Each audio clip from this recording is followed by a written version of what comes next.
Hi, welcome to Parametric House. In this Grasshopper tutorial, I want to show you how you can convert a mesh into a series of noise deformation using the Nautilus plugin.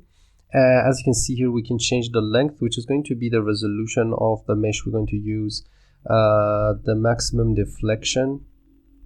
You can see here I can change that. So let's just turn off the mesh. The scale, so if I increase that, you can see that it's going to give us more details, and also a slider which is going to change the outputs as we increase or decrease that. And also we can just decrease the wave function, which I'm going to explain in this tutorial. So you can see that I can reduce it like this, and then we can give it a color. So for example, if I change this, you can see that the output of the color is also going to change. We can also bake it in Rhino, so as you can see here, we can get the final mesh as an output.